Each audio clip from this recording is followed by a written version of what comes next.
crianças, tudo bom? Bom dia! Hoje nós vamos dar seguimento à nossa segunda unidade do livro didático. Nós iremos iniciar hoje na página 33. Iremos trabalhar substantivos próprios e comuns, simples e compostos. Faremos uma pesquisa, uma produção textual e uma autoavaliação. Tudo bem? Vamos começar com o nosso momento gramatical, falando sobre os tipos de substantivos. É preciso entender que existem os substantivos próprios e substantivos comuns. Como a gente sabe qual é o próprio e qual é o comum? Bem, quando a gente fala de substantivo comum, nós falamos naqueles em que a gente se refere a objetos, a animais. Já os próprios são nomes de lugar, nome de pessoa. E aí a gente vai verificando, entendendo esses substantivos. Vamos ler esse textinho, que é um poema de André Neves. Diz assim: Graça. Graça sem conhecer graça, perguntou a graça: qual é a sua graça? Graça com graça respondeu para a graça, que a sua graça era a mesma graça da graça. E olha ali o desenho, né? Duas graças. Na verdade, elas se chamavam graça e estavam perguntando sobre a graça. O que vocês entendem sobre isso, né? Esse trocadilho da palavra graça, que pode ser o nome de alguém, também pode ser uma gracinha sendo feita. Então, olha lá, no poema a gente percebe, então, que essa palavra ela foi usada de duas formas diferentes, né? Uma na letra minúscula e uma na letra maiúscula. O que a gente precisa entender e relembrar? Substantivo comum é escrito com letra minúscula. Já o substantivo próprio é sempre com letra maiúscula. Se Graça é o nome da personagem, então ele será escrito com letra maiúscula. Se Graça é o que ela está fazendo, uma graça, então ele vai ser com letra minúscula, pois trata-se de uma graciosidade, de um sinônimo. Então, o que a gente vai perceber para a gente recapitular? Substantivo comum é aquele que dá nome aos seres de uma mesma espécie, né? Ou todos os elementos de um grupo. Então, eles são escritos com letra minúscula. Cachorro, cidade, menino, computador. Então, é um geral. Já o próprio é aquele que é mais particular. O seu nome é particular. Então, a gente vai ter nome de pessoa, nome de lugar, nome de marca, de empresa. Então, Rex, Itabira, João, Samsung, entre outros. Vamos ver se a gente está entendendo. Bianca é meu nome. Então, meu nome é um nome próprio. Por isso, é um substantivo próprio escrito com letra maiúscula. Podemos concluir, então, que Graça, nesse poema, é um substantivo próprio, porque é o nome dessa pessoa. E quando ele é escrito com letra minúscula, ele é sinônimo, que indica uma característica. E a gente vai para o jogo rápido para saber se a gente está conseguindo entender. O que marca a diferença entre os vocábulos graça e graça? O que a gente consegue visualizar que marca essa grande diferença? Como é que a gente percebe já que os dois têm a mesma pronúncia? Na escrita, né? Então, o que difere essa escrita? O que diferencia? Na 2, pergunta como costuma usar a palavra graça como sinônimo de nome. O que achou dessa possibilidade? Você costuma dizer, trocar esse sinônimo? O que você achou dessa possibilidade? E a terceira, que agora é sua vez de responder. Qual é a sua graça? O que você tem? Qual é a sua graça? Qual é a sua elegância, a sua graciosidade? Então, vamos ver o que significa graça, né? A gente está falando de graça, graça, graça. Graça é uma dádiva, né? Um favor, uma dispensa, um favor que a gente dispensa ou que recebe, né? Então, vamos lá, por exemplo, a minha graça pode ser elegante, eu tenho uma graça, né? Posso ser leve, posso ser engraçada. Então, a gente tem aqui, nesse dicionário, a definição do que é graça. E aí, você vai conseguir responder, qual a sua graça? Depois ele diz assim, no poema, o autor quis dizer, o que ele quis dizer com graça? Ele quis dizer que esse era o nome das duas meninas, ou ele quis dizer que elas estavam agradecendo um favor uma à outra? Hein? E a gente vai entender, então, agora, o que são os substantivos simples e compostos. Nós já entendemos que eles podem ser comuns ou eles podem ser próprios, mas eles também podem ser simples e compostos. Quando eu falo de simples, eu falo de algo mais singelo, mais sozinho, né? Bem simplesinhos. Mas quando eu falo composto, olha lá, compor é mais de um. Então, a gente vai entender que substantivo simples é aquele que tem uma palavra e composto é aquele que é formado por mais de uma palavra. Então, os substantivos, eles apresentam algumas características. A gente vai descobrir logo após ler esse textinho. Guarda-chuvas. Tenho 4 guarda-chuvas, todos os 4 com defeito. Um emperra quando abre, o outro não fecha direito. Um deles vira ao contrário, se eu abro sem ter cuidado. Outro, então, solta as varetas e fica todo amassado. O quarto é bem pequenininho para carregar por aí. Porém, toda vez que chove, eu descubro que esqueci.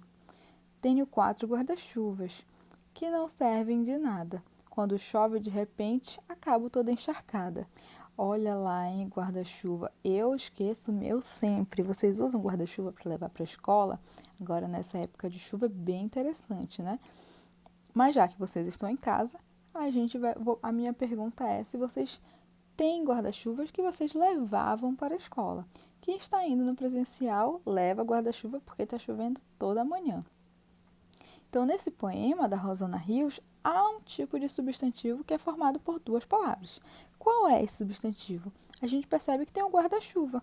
Guarda é do guardar e chuva é o substantivo. Então, a gente tem o verbo e o substantivo juntinhos. O que há de diferente entre as palavras guarda-chuva, guarda e chuva? Bem, a gente vai entender que o vocábulo guarda-chuva ele é formado pela junção das 2 palavras. Quando eu falo guardar, eu falo em pegar algo e colocar em algum lugar. Quando eu falo chuva, é um fenômeno da natureza. Mas quando eu falo em guarda-chuva, é um objeto utilizado para a pessoa não se molhar. Então, a gente vai formando palavras. Então, o que a gente entende? Que substantivo simples é aquele formado por apenas uma palavra, como eu havia dito, e o composto por mais de uma palavra. Vamos ao jogo rápido para saber se a gente está entendendo. No poema, apesar de declarar que tem 4 guarda-chuvas, o eu lírico, lembra do eu lírico? É aquele que é a voz do poema. Consegue se proteger da chuva? Por quê? Olha lá, ele tem 4 guarda-chuvas. A primeira pergunta é, ele consegue se proteger da chuva? Sim ou não? E por quê? Ele fala no texto pra gente, né?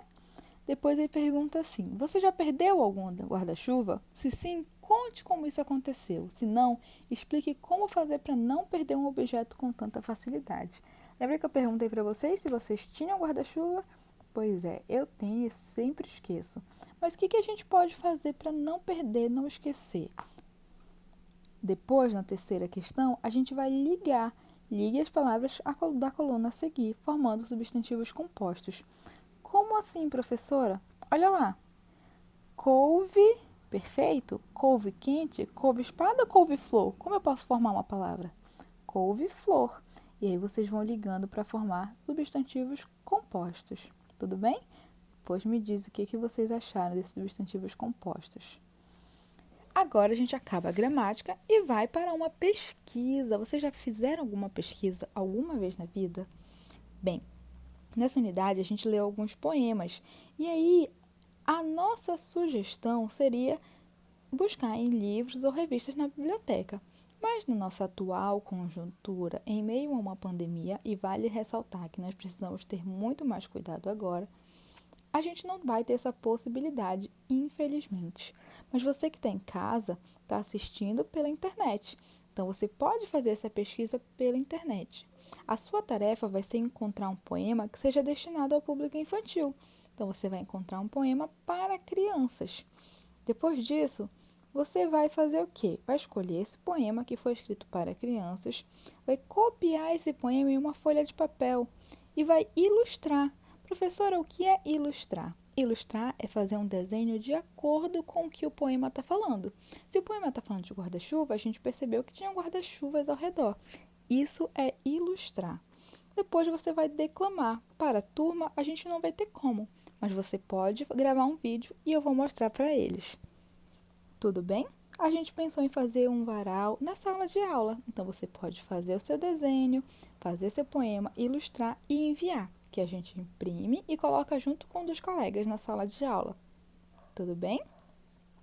E aí, a gente vai para essa produção. Lembra que a gente falou sobre os poemas visuais, que são os caligramas, aqueles que a gente consegue visualizar?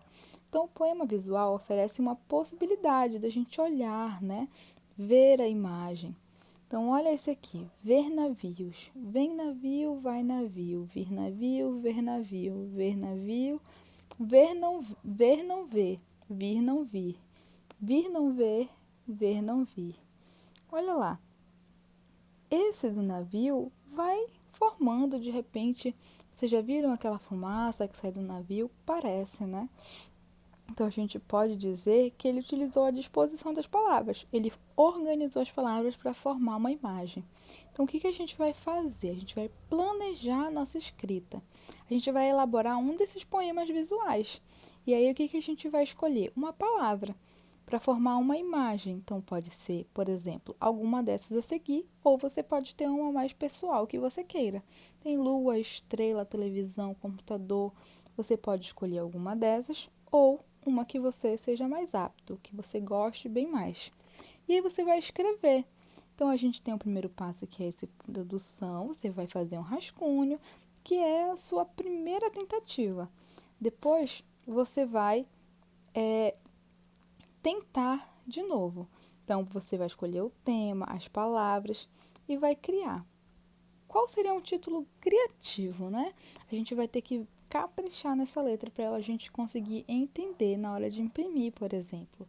Então, depois que você vai verificar, e aí, como você não vai poder trocar com o colega, você vai pedir ajuda para o papai, para a mamãe, para tentar fazer a versão final. Ora, nessas folhas com linhas, né, com pauta, você vai fazer o seu rascunho. Já nessa em branco que você tem aí, você vai fazer o final, a versão final do seu poema em formato de caligrama, formando uma imagem com as palavras. Tudo bem? Então, agora que a gente vai finalizando nossa unidade, a gente vai então ver se de fato a gente aprendeu tudo aquilo que a gente foi levado a estudar durante essas aulas. Então, a gente vai usar aquilo que a gente aprendeu. Nós temos um texto chamado Caixinha Mágica, e aí você vai ler esse texto e vai responder quantos versos e quantas estrofes há no poema. Lembre que nós já estudamos o que são os versos, são as linhas do poema. O que são as estrofes? O conjunto de versos. Então, a gente vai vendo a diferença entre uma estrofe e outra e vai conferindo. Em seguida, você vai dizer o que o eu lírico diz que fabrica em uma caixinha mágica, né? Então, você vai escrever um exemplo do que ele pode guardar nessa caixa mágica. Na terceira, você vai dizer com o que o eu lírico fabrica a caixinha mágica. Depois, você vai copiar do poema 2 substantivos simples. E depois vai copiar 2 substantivos compostos. Tudo bem? Então, você vai vendo cada uma dessas respostas no texto. Então, a gente vai interpretando. Depois, a gente vai brincar de jogo da memória. Lá no seu material de apoio, você vai ter algumas palavras com ilustrações. Aí você vai chamar o papai, a mamãe, a vovó, alguém que esteja na sua casa para jogar com você. Então, cada um vai ter que virar 2 peças até encontrar os pares. Você vai fazer esse joguinho da memória em casa, tudo bem? Manda foto da sua atividade. E aí, para fazer mais, a gente vai reler aquele poema da Caixinha Mágica e responder a pergunta do eu lírico. O que é que você quer esconder na minha caixa? Usa a sua criatividade para responder essa questão. O que você quer? O que você quer esconder nessa caixinha do texto? Você vai escrever para a gente. E aí a gente vai para esse desafio, né, que é retirar do texto uma palavra com R entre uma vogal e uma consoante, uma palavra com R entre vogais, uma palavra com S som de Z, uma palavra com R no final e uma palavra com S com som de S. Então, a gente vai, esse último desafio, que é tirar as palavrinhas do texto. Você vai olhar no texto e vai verificar. Tudo bem? E aí, a nossa linha de chegada é o momento que você vai se autoavaliar. Você vai dizer se você conseguiu entender o poema, se você conseguiu entender as leituras, se você conseguiu distinguir, saber o que são as palavras com C, Q, R, RR, S, SS. Então, é aqui que você vai se autoavaliar. Professora, fiquei com a carinha triste, não consegui entender. Manda mensagem que a gente vai tentar transformar essa carinha feliz. A gente vai fazer de tudo para que você chegue aqui. A meta é ser feliz e conseguir compreender o conteúdo para a gente avançar para a terceira unidade. Tudo bem? Então é agora que a gente se despede. Eu deixo o meu tchau, as minhas considerações, dizendo que você vai ver o vídeo, responder sua atividade, bater as fotos, transformar em PDF e enviar na nossa plataforma. Tudo bem? Fico no aguardo, tô doida para conhecer vocês pessoalmente. Em breve a pandemia vai passar, mas enquanto isso vamos manter nossos cuidados. Beijinhos e até a próxima aula!